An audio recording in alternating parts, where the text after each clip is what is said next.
Mas foi a primeira vez que ele aparece é como capa da Isto É. Então foi a partir daí que começou a história do Golbery, não sei da coisa. Bom, mas não importa, ninguém mais falou nisso. Não, só o Ronald. E aí tem uma coisa, você está me provocando uma coisa que eu acho interessante comentar, que é um dos vilões do filme, né, que fala isso, que é o Ronald Carvalho. E aí é uma das coisas que a gente tentou um pouco fazer com esse filme, e aí o Vicente tem tanta contribuição. Eu não queria deixar de falar de que esse filme não existiria sem o Vicente Ferraz. Entendeu? Não só em termos formais de linguagem cinematográfica, mas em termos mesmo de diálogo político. Então, é um cineasta muito politizado, sabe muita coisa. E a mão dele foi muito decisiva, e a gente sempre discutiu que a gente não queria fazer um filme de tese. A gente queria fazer um filme dialético, um filme em que as pessoas saíssem ali digerindo as versões das histórias que estão ali. Então, uma das características que é interessante, eu acho que algumas das grandes verdades do filme são ditas pelo Cláudio Humberto, pelo Ronald Carvalho, por pessoas que não são exatamente os mocinhos da história, certo? E essa coisa fica no ar. Os petistas todos ficam injuriados quando o Ronald fala isso. Pula todo mundo na cadeira, fala, o quê? Onde já se vê? Entendeu? Então, a ideia é um pouco provocar essa dialética da história. Eu fiquei meio receoso de fazer a pergunta, porque ela foge um pouco do tema do filme, é mais conceitual, da questão da propaganda, da comunicação política, porque o filme inteiro ele está tratando de propaganda política, né? E a parte da comunicação, pelo menos eu acredito que ela seja uma coisa diferente da propaganda, né? Você tem, não sei, um exemplo que eu consigo dar seria o Chaves, né, que ele tem a televisão, que ele fala durante 18 horas para o público, e eu acredito que isso tem um pouco mais de característica de comunicação. Eu não sei se eu estou sendo ingênuo, ou se, não sei, eu queria saber o que você acha sobre isso, essa propaganda e comunicação. Não sei se eu entendi muito bem. Na verdade, o filme ele nasceu com essa ideia um pouco dos bastidores do marketing, coisa e tal, mas eu acho que o filme não é só sobre propaganda.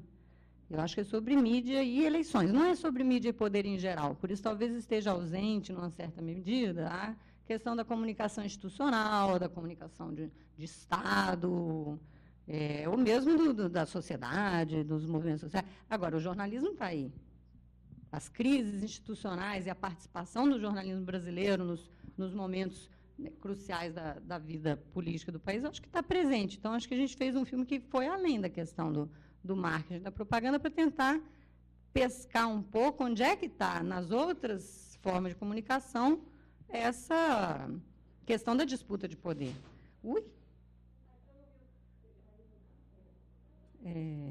Não sei se ajuda muito a sua dúvida, mas é isso. Alessandra, queria te dar os parabéns pelo trabalho, assim, deve ter sido uma dedicação maluca, assim, durante um tempo na minha vida eu sonhei em ser cineasta e documentarista. Eu estou chegando à conclusão, você me provou agora fisicamente que eu tomei a opção certa de não seguir nessa maluquice. Mas ainda continuo gostando muito do documentário. Acho que é o meu gênero preferido de cinema. Mas a minha pergunta é a seguinte, eu fiquei vendo as imagens, né? Eu não tenho uma memória tão boa com relação a Tanenim, né? Foi testemunha de toda essa história, né? Só uma parte. Mas assim, imagine que você foi atrás de coisas que você lembrava, né? Que você achava que era importante e a partir da pesquisa você acrescentou. Mas a minha pergunta é a seguinte, teve alguma coisa que você achava que deveria mostrar e você não conseguiu? Porque, assim, por exemplo, na hora que você falou sobre a Lei Falcão, eu falei, ela vai passar alguma cena, porque no meu imaginário, quando eu era criança, eu tinha 5 anos na época, aquilo fez parte dos meus pesadelos de criança, porque eu via aquelas fotos lá, aquelas fotos eram um terror. E se eu visse de novo, talvez eu tivesse, né, um encontro com esse imaginário, um pesadelo de novo, não sei. Então, a minha pergunta é essa, alguma coisa que realmente você buscou, você falou, preciso dessa imagem, até para você se encontrar com esse imaginário que você construiu nessa vivência, com essa história toda? Pergunta difícil, pessoal, assim, né, não sei dizer. Teve muita coisa que a gente tirou do filme, sabe, que estava no filme, estava previsto desde o roteiro, então vou contar só uma passagem que eu acho que é interessante, Tem as eleições de 96, das prefeituras de 96, que elas são muito emblemáticas na discussão do marketing político, porque se elegeram, não tinha reeleição, mas teve uma leva de prefeitos muito bem avaliados, isso em função da Constituição de 88, que mudou a distribuição orçamentária e tal, só que os caras não podiam se reeleger. Então, eles optaram por secretários muito obscuros, uma coisa muito parecida com Lula e Dilma agora, certo? Era o Pita, o Taniguchi em Curitiba, o Conde no Rio, tinha uma leva. E aí o marketing foi fundamental, porque o marketing construiu esses caras não tinham uma existência política própria.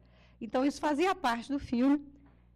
Aí tinha, além desse que vocês viram do Maluf, que é o mais famoso, tinha outros trechos, e um dos personagens, que é um dos mocinhos, que é o Vianney Pinheiro, que é o cara que faz a edição do Jornal Hoje, o Pinheirinho faz a edição do Jornal Hoje, esses caras todos saíram na Globo.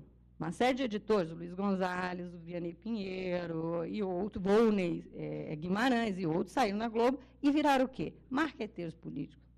Todos eles. E faz essas... E esse Vianney Pinheiro aí conta como é que ele estava fazendo a campanha do Taniguchi, que é um poste, entendeu? Então, essas mudanças de papel das pessoas é uma das coisas que a gente queria fazer. Em 96 saiu do filme, eu briguei muito para manter, não consegui.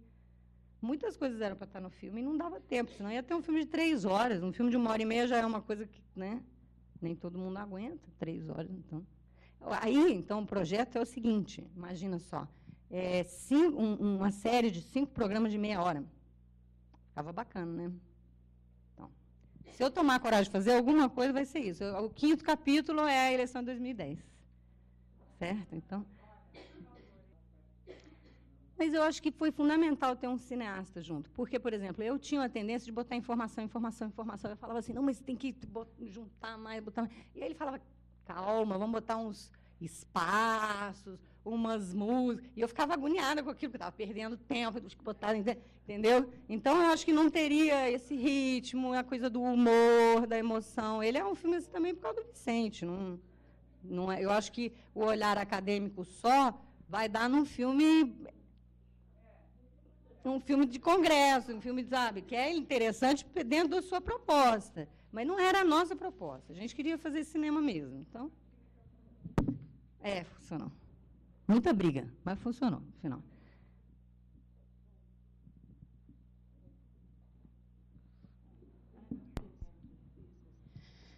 Bom, então, vamos encerrar o nosso simpósio deste ano.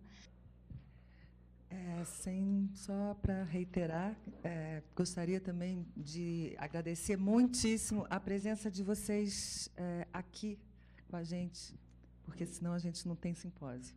Obrigada e até a próxima.